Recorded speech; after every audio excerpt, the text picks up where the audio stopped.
Good evening. This is Rahul Reddy live here from Houston, Texas. Every Tuesday, we'll be bringing immigration update.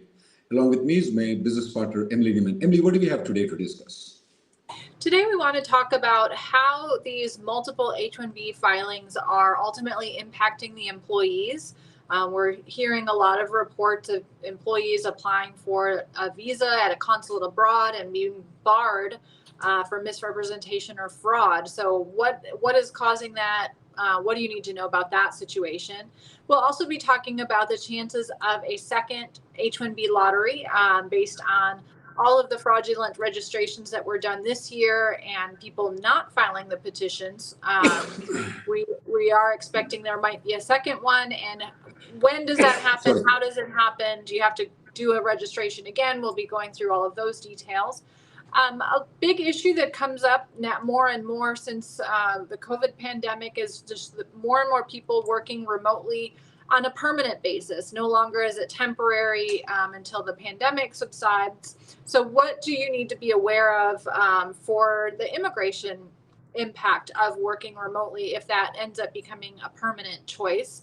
And then lastly, in the situation of mergers or acquisitions or change in ownership of a company, how does that impact those employees that are on a non-immigrant visa or have their labor certification in process or their I-140 and the adjustment of status? First, Emily, with regards to the permanently banning the employees to ever coming to United States, is there a provision for it that the USCIS, CBP, or the State Department can do it? Where is it normally happening to the employees right now in the multiple filings? Is it the USCIS is doing? Because when I see the USCIS, they're just alleging when they issue a notice of intent to revoke, and when they revoke the H-1B based on multiple filings, they're only alleging fraud on the employer, not on the employee. Where is this happening? Is it in? Yeah, so this is happening at the consulate. So there is a provision in our immigration law, and it sets forth all the different grounds of inadmissibility, meaning these are the reasons that a consulate can choose to deny the visa because you're not allowed to enter the U.S. if one of these grounds apply. So those are called grounds of inadmissibility. And there is a ground of inadmissibility for fraud or willful misrepresentation. So although in the USCIS filings, we're not seeing commonly a finding that the beneficiary, the employee, took part in fraud or willful misrepresentation, but it is coming up at the consulate. So when this employee is later going for visa stamping, even for a completely unrelated visa, sometimes they're going for just a simple H-4 stamping after they've gotten married, not even applying for an H-1B, and the H-4 visa is getting denied, saying that you're subject to this ground of inadmissibility due to fraud or misrepresentation. So it's happening at the consulates, and we're hearing more and more about that. So there are some people, lawyers, who are still advising people you can file multiple applications if the companies are not related. And most of these companies, they made sure that they don't own, like, for example, if Srinivas Rao owns company A, somebody else owns company B, somebody else owns company C, somebody else owns company D. Their HR and their lawyers, and practically their checks are issued from the same bank account. Will that still be considered as multiple filings, Emily? I mean, they say it's legal. What do you say about it? Yeah, it definitely is considered to be multiple filings. Basically, although there's not necessarily a family relationship between these companies, when you have company A submitting 20 names in the lottery and company B submits the exact same 20 names, company C submits the same 20 names, and company D submits the same 20 names, clearly company A, B, C, and D all got together and decided that they are going to each submit their names in the lottery. There's no possible way that that could randomly occur. They had to have colluded together, and that's what USCIS is saying is fraudulent about these filings, that even if there's not necessarily a family relationship or an ownership relationship between the multiple companies, they clearly somehow know of each other and are working together to try to get around the rules, and that is a violation. And for the people to be advised on that, why is the consulate issuing the misrepresentation? Is it's very hard to defend yourself in the consulate when they hit with the misrepresentation, because that's a permanent lifetime bar for you to ever come into United States. The only way to overcome is either you have a qualified relative who is a green card holder or a US citizen. That is, qualified relatives means your parent, your spouse has to be US citizen or green card holder, not your children. That won't qualify you as the qualified relative. Now, there is also waivers available even if there are no qualified relatives. And to get that waiver, though, first we have to admit that we did a mistake, because, well, we can argue saying that I'm an innocent victim in it, and an alternative, even if I'm not a victim, please waive the misrepresentation. And you have to submit the documentation to the consulate when you apply for the visa. The consulate can then forward that application to the Washington, D.C. That may take anywhere between 1.5 to 2 years. The problem there is, especially if you're applying for H-1B or something like that, you won't have a job that's there for 1.5 years or 2 years by the time the waiver comes into picture. So normally we do apply for waivers for the people who are on H-4, and it's not that easy to get these waivers granted by the State Department.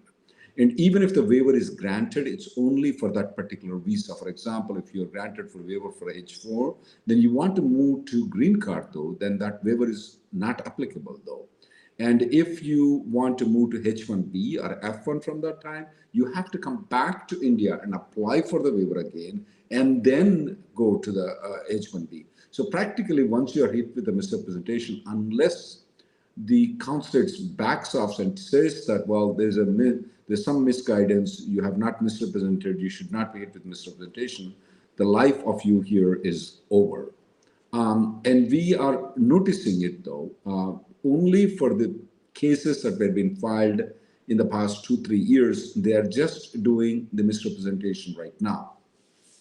We have got a lot of cases where notice of intent to revoke have happened for the fiscal year 2023 that started that we filed in 2022. That's fiscal year starts on October 1st of 2020. 2022 is where we call it as fiscal year 2023. So we started getting some notice of intent to revocation, but as far as the permanent bar on the individuals, so we haven't seen it from fiscal year 2023 yet. We have seen only for fiscal year 2021 and 22, not for 2023. That means last year we haven't seen any misrepresentation. But with the USCIS going so aggressive with so many duplicate applications, we're expecting a lot of notice of intent to revoke.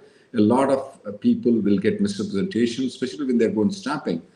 Emily, and what I notice is, even if they're going stamping for H-4, which is completely unrelated with the H-1B, they are still getting the misrepresentation. That surprises me. Anything else, Emily, before we want to go to the next topic? Yeah, I would just remind people it's not worth it. I definitely understand the lottery system is a terrible way to choose who gets a visa and who doesn't.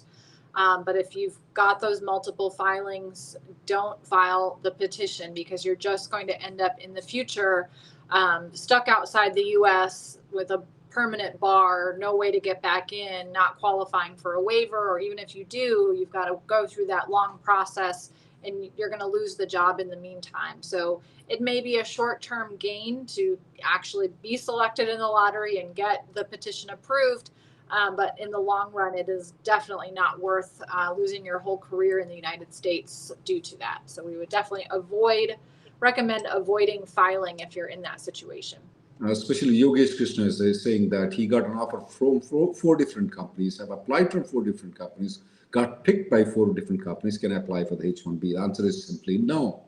Srikanth is asking the question, Yogesh, how do we know if they're genuine? Simple question I ask them is that if they are working for that particular company, then I normally don't investigate any further. So if a particular ABC consulting company you're working with, and the end client, let's assume that it's Coca-Cola, and this ABC consulting company will file a H-1B for you, I consider that as genuine. I mean, I'm not going to ask any more questions after that. I put the phone off saying, hey, you're good to file the application. Now, when companies are getting the offer, 4 different offers, what is wrong with you, Emily? And then you say you can't file multiple applications while the other lawyers and everybody is telling they can.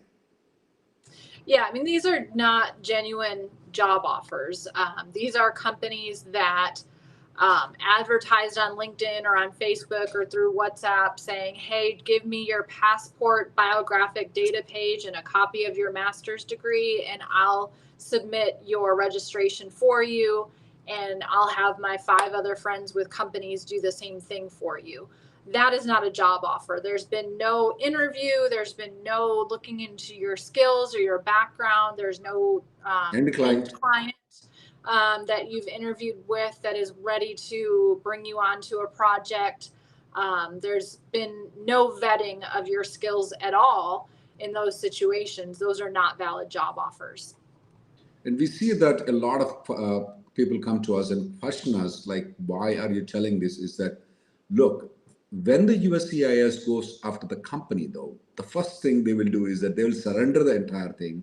They will admit that, hey, we did all these mistakes. You will be the person who will be paying the penalty, though. In the short term, we may not have solution for you, just because 100,000 people are doing fraud.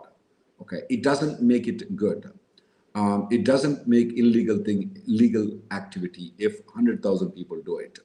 So please don't get involved in it. We have seen a lot of times USCIS will go after and deny, revoke this. Then you have people who got deported from the airport, especially from Chicago airport, for multiple filings. And now recently we are seeing the multiple applications are getting misrepresentation from the consulate, which is the most dangerous thing. Emily, do you expect the second lottery this time? Can you explain what is the second lottery? Do we need to apply for it again? So, yeah, I mean, just with the number of these duplicate filings, and if people are following our advice and not filing the petitions, that should open up space, more slots to become available. And they'll need to conduct a second lottery to fill up all of the slots and actually receive enough petitions to use all of the 85,000 visas. So the second lottery, you don't register again. So everybody who already submitted the registration that was not selected automatically gets included in a second lottery when it's conducted. So you don't have to take any action. USCIS has never announced in advance that they were doing a second lottery. All that happens is generally after June 30th, when the first lottery filings are done, they'll count up how many petitions they've received, how many are likely to be approved, and decide, hey, we need to get more petitions in to fill the remaining slots. And then they just conduct the lottery and start sending updates in the employers and the attorneys' My USCIS account. So no notification is made to the employee in that situation. It just goes to the company and the attorney. And then we get those selection notices. They'll give us a new filing window. So we would have from like July, I don't remember what it was, maybe July 14th to August 30th or September 30th, somewhere in that range, to prepare and file those petitions. And again, if you've done the duplicate filings and you happen to get selected in the second round, that doesn't make it any better. So you still should not be filing. But for those genuine applicants that didn't get selected in the first round, you may be selected after June 30th. Without taking any action, and then your company can proceed to file. So one thing to be aware of with that, because we are, several months past when the registrations were selected, if you want to have that chance of a second lottery, you may need to make sure you're still with the company that submitted that registration, assuming you still have work authorization. If you've left that company and moved to a new company, you cannot take the registration with you. So the only way, if you get selected in the second lottery, is to have the original company still sponsor you if they're willing to, but they may not be willing if you're no longer working there. So that is one of the downsides of this kind of rolling lottery process where the second round is delayed. You may still miss out on it if you're no longer with that company, but you don't have to submit anything. Everyone who went through the first lottery is automatically included in a second lottery. Those people who are not selected. Right. Going to the remote work portion, Emily, I mean, a lot of people are, with the COVID happened, people are working remotely. Especially we see a lot of problem with the H-1Bs, Emily. So let's say I am working in Florida and I'm working remotely in Florida, and now I'm moving to Texas. On the H-1B, do I need to file any amendment? Yes, absolutely. And it has to be I'm filed. working remotely. I'm working from home. Nobody knows I'm working from home. Yeah, even if you're doing the exact same job, still at the same end client, but working from home, because your actual physical work location I won't tell anybody. They'll know, believe me. They have access to the driver's license records, so they'll be aware that you've moved. And we do sometimes see situations where people failed to file an amendment, and then later when they file their extension, USCIS notes, hey, we see that your pay statements have a different address on them, and we see that your driver's license was issued in this other state and an amendment was never filed. So you have to file an amendment before you can start work in that new work location.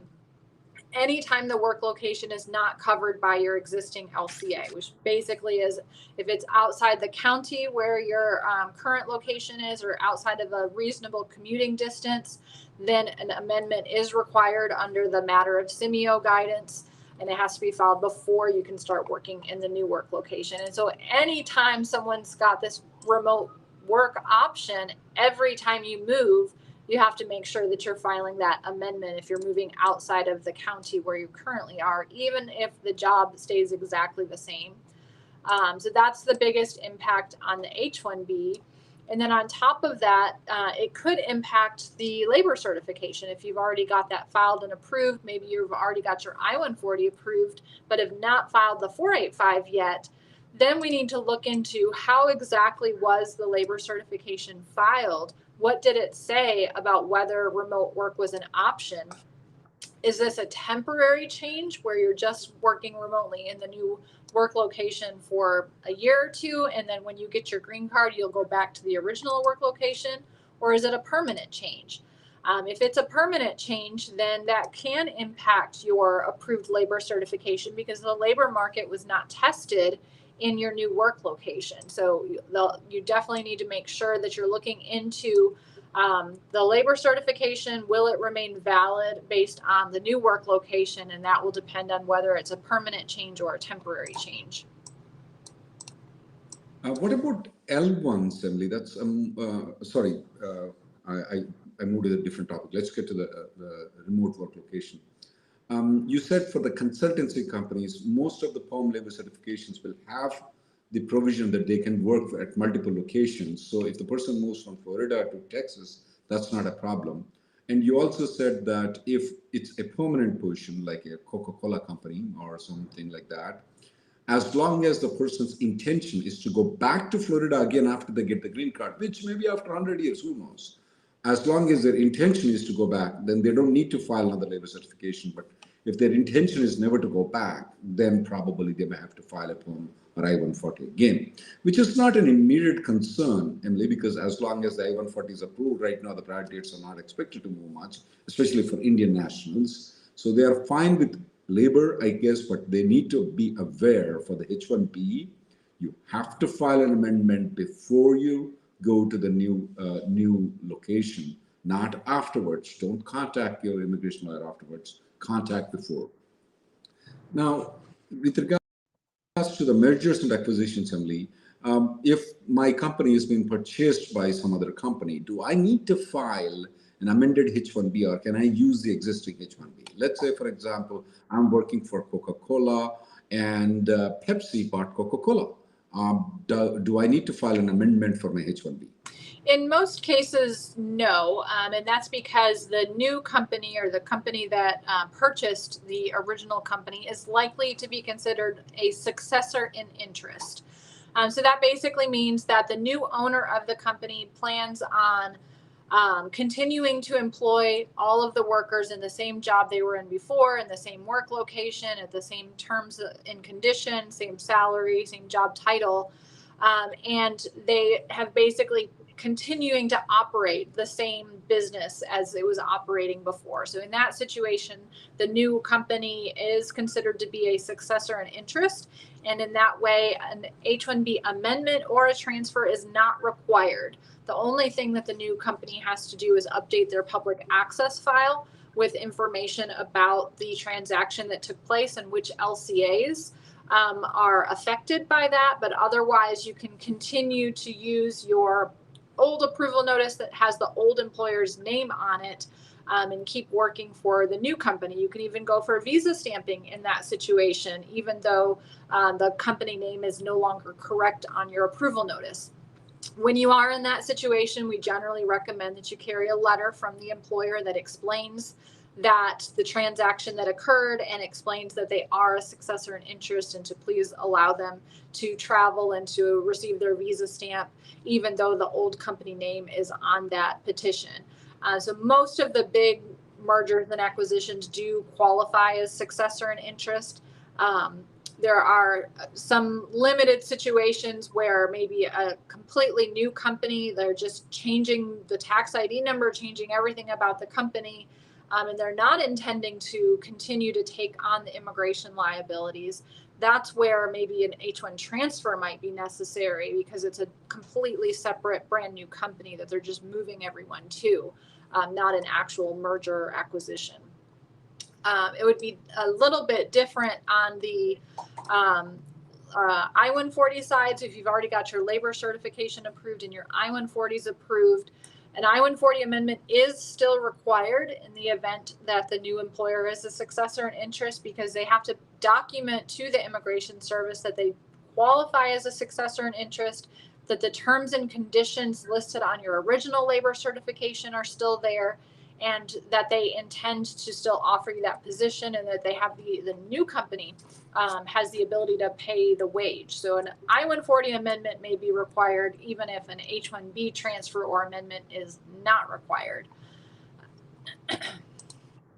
Emily, what about the L1? Because it requires that the controlling interest should be from the same group. What if I am working for Infosys and I've been transferred here on L1A? Now the Infosys in India is purchased by Tata. Yeah, that can be a major problem if the same purchase in the US is not happening. So if the foreign company and the US company no longer have the relationship, the qualifying relationship with each other, then the L1 is no longer valid in that situation. So we'd always look into, is it possible that the new owner of the company purchased both the US and the foreign office, so that the new company has that same qualifying relationship and they're a successor in interest in both work locations, both abroad and in the US? That can... So Emily, what do you mean to say is that if Tata purchases the entire Infosys company, both in India and US, you don't see any problem with the L1 right. visas. You just do need to generally file an amendment or a new L1 with the new company, because USCIS is going to want to see that that qualifying relationship still exists after the change. But if some company purchases only the Indian operations but not the US, then you're telling that they're not qualified for L1 or EB1C. Correct. Okay. Keep going. Sorry, Emily, I interrupted you. Yeah, so with the L1s, you definitely have to look into the whole acquisition that's happening and make sure that after the acquisition occurs, is there still going to be a qualifying relationship between your current U.S. employer and the original employer outside the U.S. If there's not, then that L1 will no longer be valid, and you've got to look for some other work authorization, which is generally going to be the H-1B, but that requires you to go through the lottery at that point. Emily, you have anything else before we go to questions? No, we can move forward. I have one question, Emily. What is this new PERM online submission? Can you elaborate? This question comes from UP. Now, I just want to reiterate that PERM has always been online only from 2003 onwards. I recall you were not there in the office at that time, Emily. Yeah. 2005, right? I think I was there. Yeah, 2003, 2005. I remember when Ujjwala joined in our Yeah, office. I think That's it all was I know. 2005. 2005, yeah. So that's the time when we moved to online system. Why is it different right now? So we're moving from the PERM system to the flag system. And we're already familiar with the flag system because that's what we use to submit LCAs for the H-1B, which used to be under ICERT, and then they moved that to flag. So this is just kind of the next step of moving everything into this new online system. Still online, but it is a different system. One of the biggest changes is under the current system, we manually enter everything about the prevailing wage. So we enter the prevailing wage tracking number, the wage determination, the actual amount of the prevailing wage, which prevailing wage level it was, what was the source of the prevailing wage, and then we manually enter the job description. We manually enter in the education requirements and the experience requirements and the special skills and all of that. And then we manually enter the employee's information to show how they meet the qualifications for the job. Under the new system, everything will auto-populate from the prevailing wage determination. So we enter in that tracking number of the prevailing wage, and then the job title, the work location, the job description, the job duties, the education, the years of experience, all of that automatically populates into the new form. So the only thing that we're filling out is information about special skills and certifications, and then all of the employees' background information, their experience, their special skills, and all of that to show how they qualify for the job. So in some ways, it's supposed to be a little bit less labor intensive because the information pre-populates. But in other ways, if you have any error on your prevailing wage, that automatically is put onto your PERM form, and it can sync the whole application.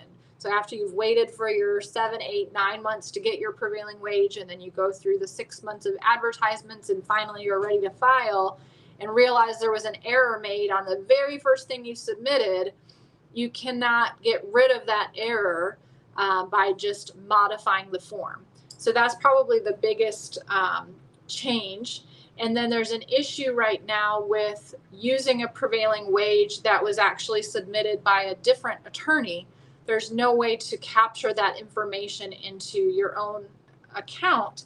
And so DOL is saying you have to file your application on paper by mail, which we know what's going to happen. Yeah, so so they're supposedly aware of that problem and working on it. I don't know if they'll have it fixed in time for when we have to start using that system. They've already delayed the start date of using that system once. So yeah, it'll be just a learning curve, I'm sure, but having that inability to make any modifications from what was submitted on the prevailing wage could be problematic.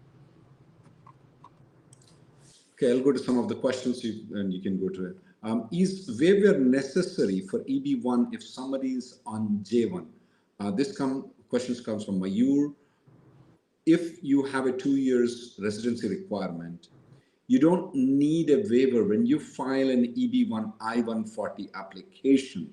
However, when you want to file the 485 application, you must have had the waiver granted. Otherwise, you will not be allowed to file the adjustment of status.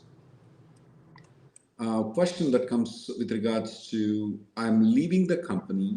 How do I know whether my employer has withdrawn my I-140 application within 180 days? There is a simple, easy thing called FOIA, Freedom of Information Act, USCIS. Type in there.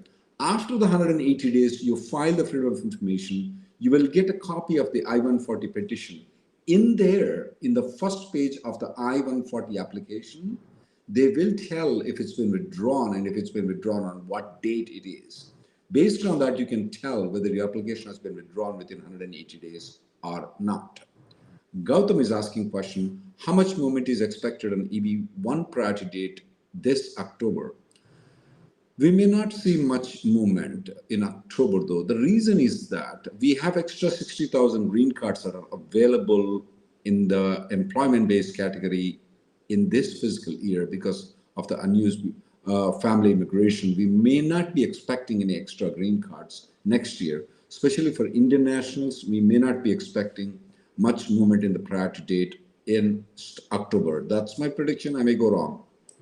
Anil wants to know if you can file an I-140 petition in regular process and then upgrade it to premium processing a few months later. Yes, that is an option. So you can upgrade after filing, but it is the employer that has to file that I-907 to do the upgrade, the employer or the attorney representing the employer. So it's not something that the employee can do on their own. Mrunal is asking, how likely is the second lottery application with the difference of the H-1B applications from consultancies? I think so. It's very likely based on how we are getting consultations with the people. And of course, there are other lawyers who are telling, no, it's not multiple filing because they're not unrelated company, but we consider them as fraudulent. We're advising people not to file and get into a permanent bar for ever coming to the United States. We do expect that people will not be filing that many applications, and we do expect the second lottery this year, based on what we are seeing in there, though. I just want to point out, Mr. Mrunal, we're also seeing some prosecution of immigration lawyers who have encouraged the multiple filings, and that is a big deterrence right now, especially those people the last 2-3 years told that, no, you file 10 different times, 10 different companies, as long as they are unrelated, you're perfectly okay, which is not right at all. They are getting persecuted right now, and they may go to jail too. So, which is very dangerous for them and dangerous for the employees also. Yeah, that's one of the reasons why we are not expecting, we're expecting second lottery this time.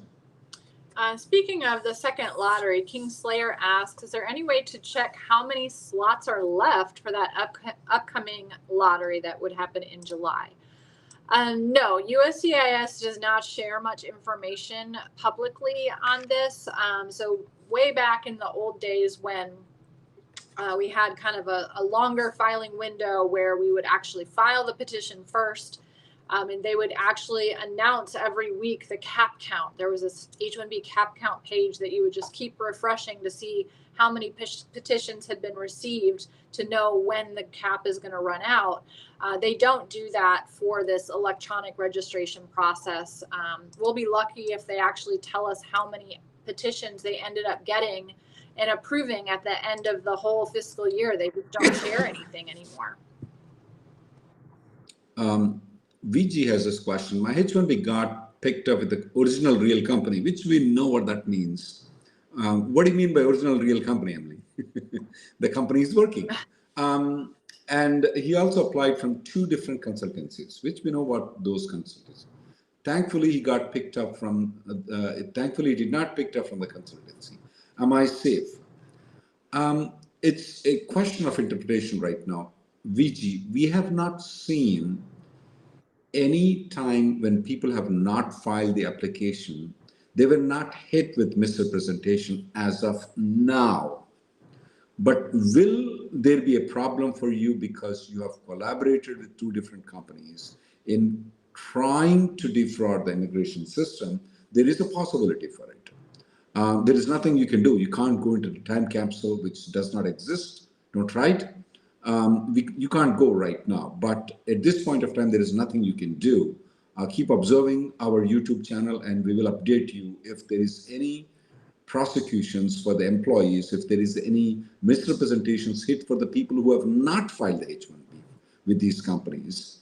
We have not seen until now, but there is likelihood that they may come after.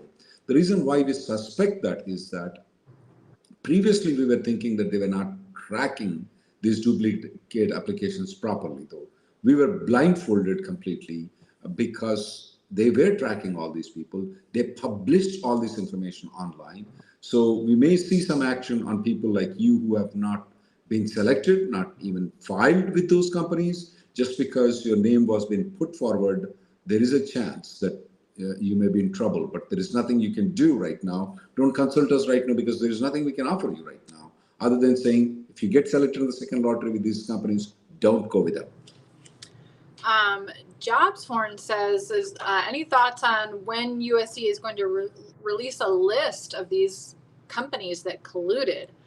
I'm not sure if they will, and we've really not seen them do that. Even when we had all of the few OPT companies that were fake companies giving offer letters, the AZ Tech and Integra and Wireclass, they never actually announced those companies. The way we came across those companies is because USCIS published a list of all employers that were using the OPT program, and they were sorted by the number of OPT workers at that company. And you've got your Amazon, your Meta, your Google, and then you've got this Integra that no one's ever heard of, was like number 5 on the list. No one really thought anything of it until we started getting people contacting us for consultations because their visa was denied at the consulate, or they got an RFE or a notice of intent to deny or intent to revoke something. So they generally, up to this point, have not publicly disclosed a lot of that information when they're finding these fraudulent companies.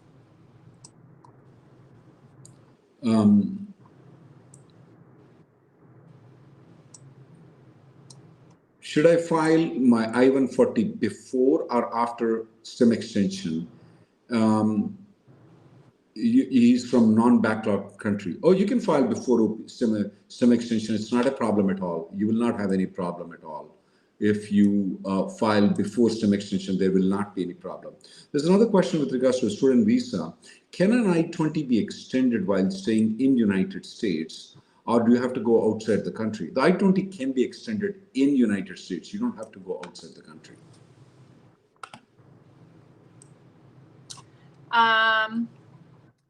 Aryanash says the EB1C I-140 is approved and the priority date is current because I ported previous I-140 approval. 485 has been pending from December 2022. Are there any chances of this getting processed this year? And where can I find the 485 pending inventory data? That data doesn't exist anymore. USCIS stopped publishing it during the Trump years, and it never came back during the Biden years. So that makes it really difficult for us to know how many applications they're actually processing and how many people are ahead of you in line. That being said, I am seeing approvals from cases that we filed in October, November, December of last year in EB1C. Very similar situation. So yeah, it's as long as the date is current, there is a possibility that they can still approve it this year. They are processing them. So there's nothing really stopping them from processing at this point as long as your date's current. One small correction with regards to what Emily has said. When they published the report of the OPT and STEM extension, Integra was not number 5, it's actually number 2 company. Number 6 company is Aztec. The reason I'm pointing out again these things is that we have never heard of these companies. I will tell you from the reading, the number 1 company that uses OPT and STEM extension in 2018 is Amazon, which I guess everybody knows it. The second company is Integra, which nobody knows it. The third company is Intel, which everybody knows it. 4th is Google, 5th is Microsoft. 6th is AZ Tech, which nobody heard about that company. Now, 2nd and 6th actually are same company. I mean, they have the same address. It seems to be some barber shop somewhere in Connecticut, the address is. And when they published these things, though, there were 2,081 students who were on OPT and STEM extension supposed to be working for this particular company, and about 854 people working for the Aztec company at this point of time. Most of these people got permanently barred from United States, never ever to come back into United States. Most of them, 90% of them or 80% of them, have been barred. Now, what I suspect, Emily, is that when they publish this record with regards to the number of duplicate filings, yet they did not publish the company. Could they publish the companies at a later date, or could they publish these? Could they just bar these individuals without publishing? What is your suspicion? Just based on what they've done in the past, I feel like they've never come out and published lists of companies before. They just do everything kind of behind closed doors and hit the employees. They do publish with regards to the number of H-1B filings. You can look into the information, but not the duplicate filings, obviously. So we don't know yet. My guess is that they may publish these people who have filed the duplicate application. They may not. But irrespective of whether they publish or not, they will take action on these people. They are already taking action on these people. So be careful on that one. Clevy26 says the employer filed PERM in December 2022. If it's audited, when should we expect to hear back from the DOL? So DOL does actually publish their processing times, including audited cases. So the difference between an audited case and a regular processing case is really about 3 months. So it might take 3 months longer for you to get the approval of an audited case compared to one that's not audited. So just for your reference right now, they're working on regular cases that were filed in July of 2022. And for audited cases, they're working on audited cases that were filed in April 2022. So just a 3-month difference. So you've got a ways to go if yours was not filed until December. Can you update on the CSPA, Child Service Protection, retroactive applications for those applications filed 485 with their priority dates were current? Retroactive application, definitely the one which is a legislative content of it. I don't think so it's going anywhere right now. As you know, that the USCIS has published a website that they are going to consider the filing dates, not the final action date, which is a good news for most of the people. If the people have filed the 485 applications, though, that part is already covered by the administration. But the CSPA expansion of that, when the priority date has been established, not going through the Congress at this point of time. Can I move from H4 to H4 from H1 and not work while staying in USA with the H-1B receipt notice? This is coming from Vivek. Absolutely, yes. Once you file the H4, you get a receipt notice, you can stop working. And if you want to go to school on H4 receipt notice, you absolutely can go to school, not a problem. Reddy says, I heard my friend filed their H-1B extension electronically and it got approved faster. Could you elaborate on this and how can you qualify? So the H-1Bs are not filed electronically. They're all still filed on paper. So there is no way to electronically file an I-129 petition. What is happening differently is once you file it on paper, USCIS now scans it and makes it available electronically. That's why receipt numbers now start with IOE instead of the different service centers, SRC for Texas or WAC for California,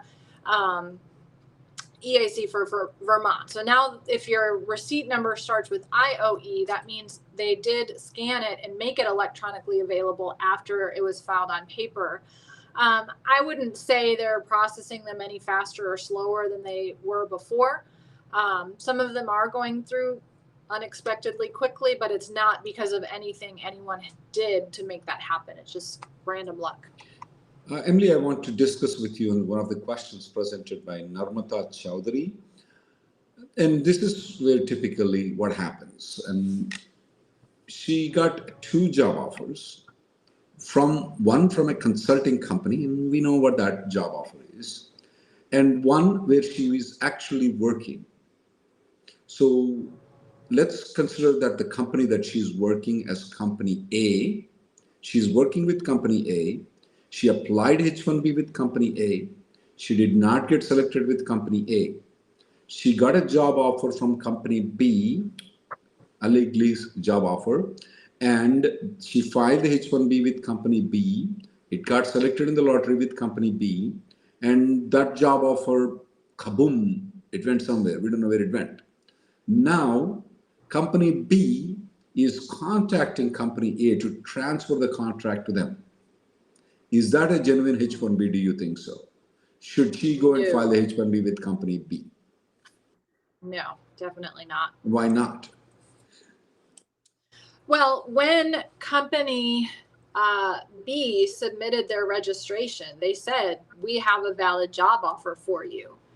If that were the case, why would they be reaching out to company A to get a job offer for her to do that contract through them so that she could keep working on that particular project? Because they didn't have a project for her to work on. It's very clear.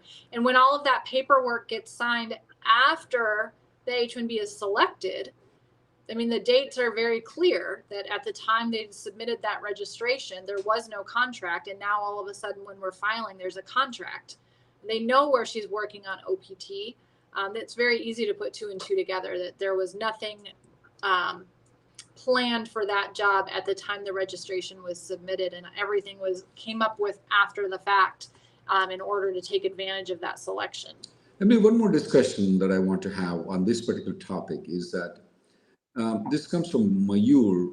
Why is that the employees are getting punished for registrations where the company is registering, and he is telling that the employees are not informed about the multiple registration? Do you think Mayur is right? Or I think there may be a small percentage that fall into that category, but the vast majority of them, the employee knows that they have been submitted multiple times.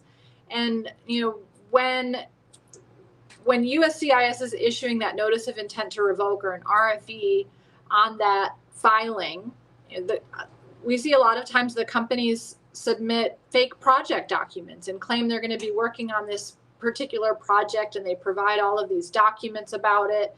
And then when a site visit happens later, that project never existed. It's very easy to see that there was nothing ever done. They've never had any employee ever work on that project, even when they filed 20 H-1B petitions saying they were going to all be working on this project, hundreds.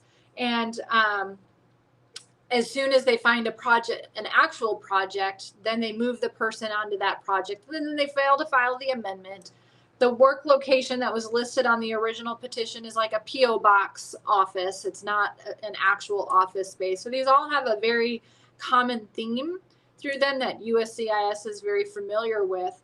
And so when the employee is then going for stamping, a lot of the things that they're saying about the work they did and what they were doing for this company does not match at all with what the company said in all of these previous filings. And that's where the misrepresentation a lot of times is coming in, because they know that that's not truly what the employee was working on, or that they even did that project at all.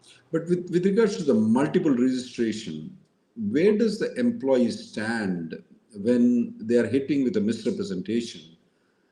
And Mayur is telling, I'm not aware that my company did multiple filings. Mm-hmm. Yeah, I mean, if you truly aren't aware, and then you find out you were selected with these other companies, you can't file with those companies. You weren't even aware that they were offering you a job to submit you in the registration. So that would mean you're only filing with the company that you're actually working for if you were selected there. And then when the issue comes up at the consulate, I mean, that's the best time it's going to come up, and you've just got to argue with the officer. Oh, come on, you can't argue with the consular officer. Be able to document that in your 1 minute and 30 seconds that you have before the officer. It's very difficult to get across what actually happened in those situations. And Mayur, there's one other thing that when we look into the criminal cases, so we do guide, we discuss with the criminal lawyers. When these employers get into trouble, we get contacted, and then what happens is that the employer compromises with the enforcement authorities, and they do give up all the emails details. Look, the employee was aware of it. Here is the email that says that the employee is aware of. And these kind of details we provide ourselves when we represent the employers to get them off the hook. I mean, we never supported them before, but sometimes when they get into criminal prosecution, as a lawyer, it's our duty to take up the case and represent them, and then we take them and we show the evidence that the employee was also involved in it. But if you're, as Emily has pointed out, if you're truly not involved in it, when the revocation occurs, is there any way we can still preserve the H-1B employee, H-1B member, Emily? Let's say, for example, company A did a fraud and filed my H-1B, and I was not there. Can you defend me in any way? So that is very difficult because they won't accept any filing from the beneficiary in that response to the notice of intent to revoke, because it's only issued to the petitioner. Where it impacts the employee, the beneficiary, is when you've filed a transfer to another completely unrelated company, or you're filing your extension with a different company, and USCIS comes back and says, wait a second, your original CAP H-1B has been revoked due to fraud on the part of the company. That means you're no longer counted in the CAP. We can't approve this transfer. We can't approve this extension. So then you're at the mercy of your current employer to be willing to respond to that after they've paid all of these filing fees, to find out that they can't even get the H-1B visa, and they're not a party to the original revocation. So we try to make the best arguments we can in that situation. If the next filing ultimately does get denied or revoked because of the original one, that's where maybe then we can go to court to see. But all of this is so new that there really isn't any precedent for what a court would do in this situation. It's going to be completely new novel ideas and new areas of law that we have to try to look to see if we can come up with any solution, because there isn't any right now.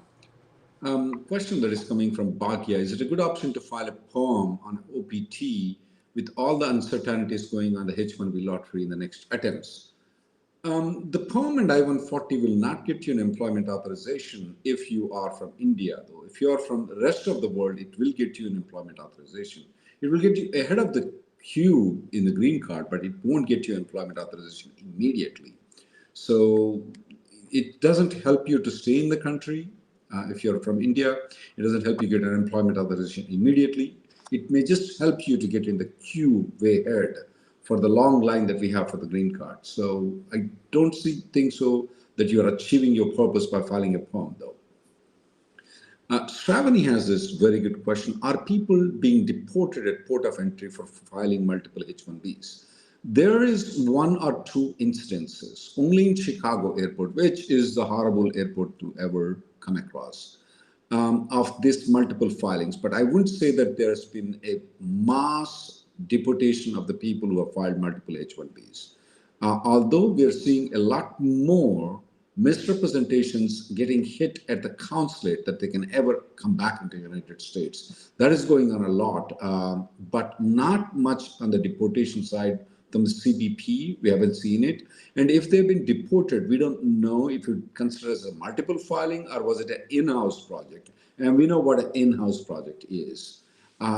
So there are some cases, but we couldn't understand if it was only for multiple filings or it was in-house project. That means the entire H-1B was fraud. So that need to be determined. But yeah, not many people were deported for multiple filings. That's our observation right now, but if there is anything changes, we will let you know. Venkat says that he attended his I-485 interview on May 8th, but the online case status still shows that the interview was scheduled, and he wants to know if he should contact USCIS, do an InfoPass appointment, or if he needs to take any additional steps. So in my experience, once the case moves to a local field office, which is where your case would be if you're interviewed, the online case status system is very glitchy, and it oftentimes does not update at all with anything that happens after the interview. So I would not be concerned about it. I would not bother contacting them. They're not going to do anything about it anyways. In the new second lottery, in the master's quota, can we reapply again once they release the information? No, you can't reapply again. If you have already applied, you will be in the second lottery automatically, though. But if you have not applied, you cannot apply any new application. Vivek says, can I move to H4 from H-1B and not work while staying in the US answered that based question. on the H4? Oh, okay. Prithvi Patel has this question. My wife is currently in Canada and going to start her PR process in British Columbia. What suitable visa is appropriate for my wife to legally work in USA until my I-140 gets approved? H-1B, L1. I mean, there are other visas if she's qualified for O1. And there are visas, A visa, there is also C visa, there is also D visa, there is also O, P, Q, R.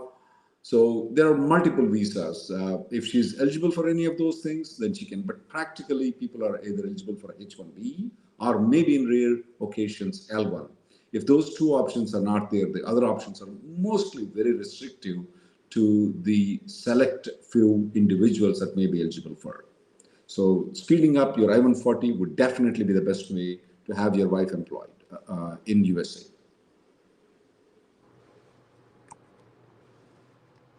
Vivek says, my first H-1B is set to expire in 2025 and I'm eligible for the extension, but I need to visit India. Will I be required to go for a visa interview or will I get the drop box? Because before the H-1B, I was working on an H-4 EAD. So right now, anyone who had any prior visa to the US in any category in the last 10 years is eligible for Dropbox. So it doesn't matter if your last visa was H-4 and you're now applying for an H-1B, you're still eligible for Dropbox. Now, just because you're eligible for Dropbox, it doesn't mean everyone is getting the Dropbox. So as you're submitting your DS-160 visa application and going through those questions and answers, the system will let you know if you're going to be selected for Dropbox. So you may meet all of the requirements and still not be selected for that. So just to be aware of that. And then, you know, when are we expecting this visa renewal stamping to be done in the US? We don't really have any updates on that.